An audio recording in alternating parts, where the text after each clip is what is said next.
In the next few minutes, I am willing to risk becoming the most unliked person on this campus. But here it goes. I'm reading through Time magazine. Try not to do that too often. I like to read their little sound bites, beginning of their magazine. And one catches my attention this last week. 3 is the number of hours a week during which minors in China will be allowed to play online games starting September 1. Starting September 1, the Chinese government said, if you're a minor, you can only play 3 hours of games a week. The new policy will be one of the strictest facing the gaming industry. The largest gaming company in Asia, stocks plummeted the next day when that announcement happened. 3 hours. The Chinese state media communicated that the video games have ravaged their country.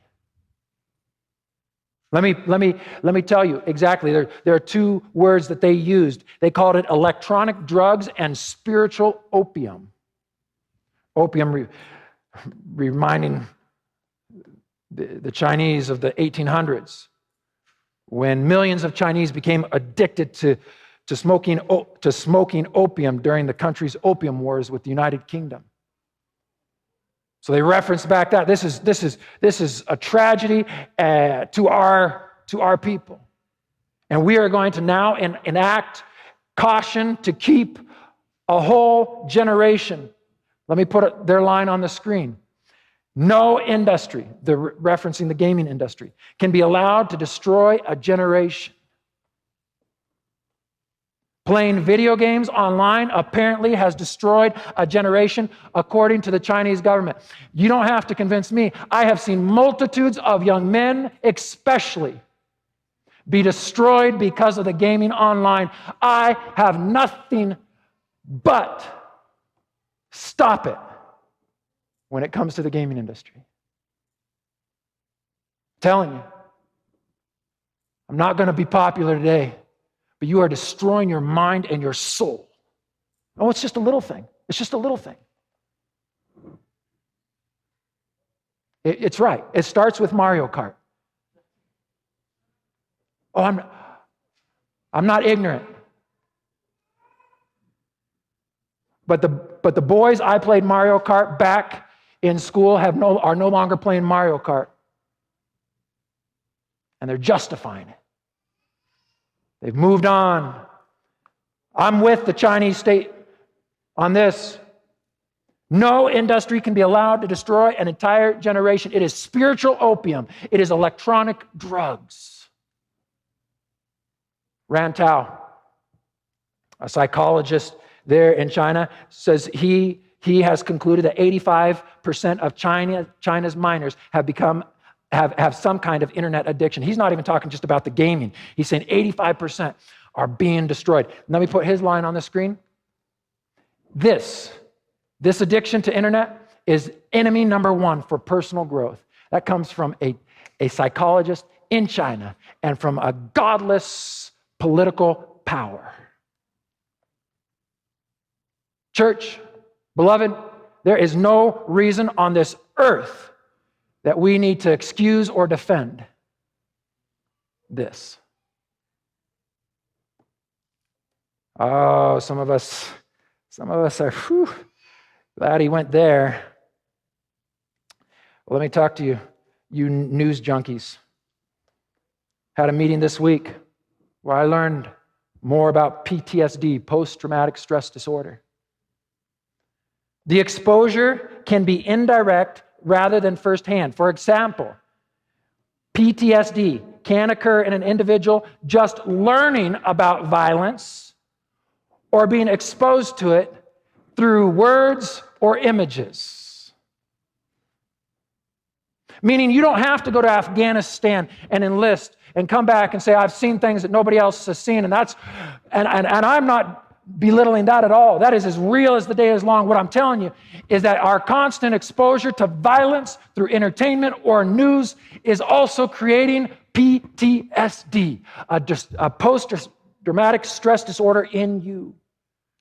A recent study hit the headlines.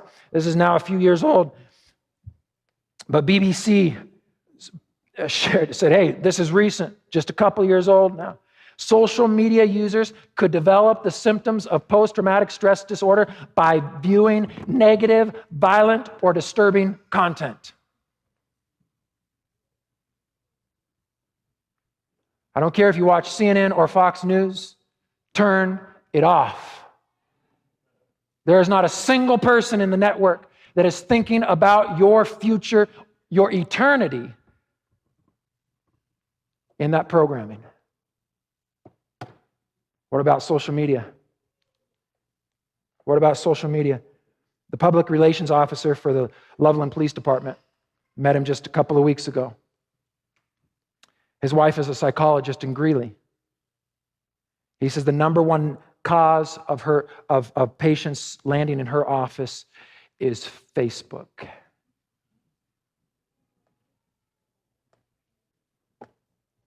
Turn it off. My journey, I graduated college, moved into my own apartment, a townhouse.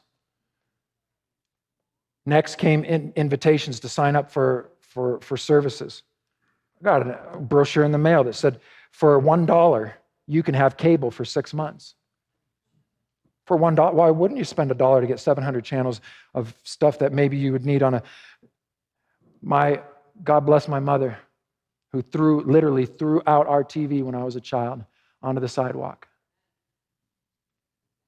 I wondered Saturday morning as we were converting to Christian, I wondered one Saturday morning what the hole in the living room was. What are we going to do? What happened to our cartoons? It was sitting out on the sidewalk next to the trash can. So now I'm all grown up and I know better. And just for $1 a month, I can get cable. So I do. And I'm very careful. Okay, I'm going to only watch certain programs, certain shows and certain movies. If it's not PG, I'm not going to watch it, at least not for the first couple of months. And then it came to, well, what about that? And then I found myself one day that I was all the way to R and somehow had gotten there in 6 months.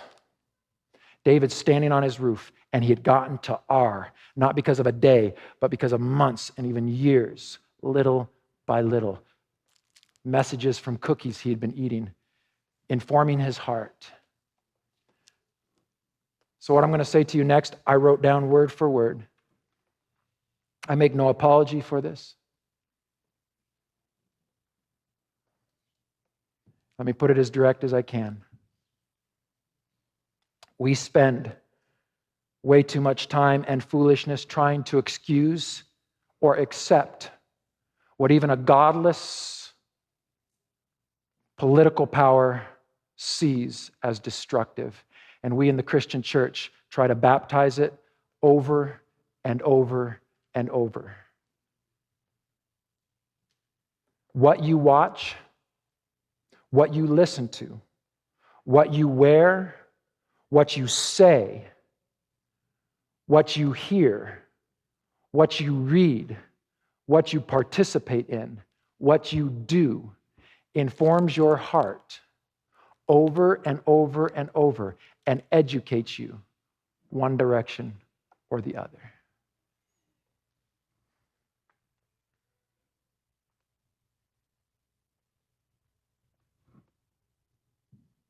Give it up. Please, for the sake of eternity, give it up.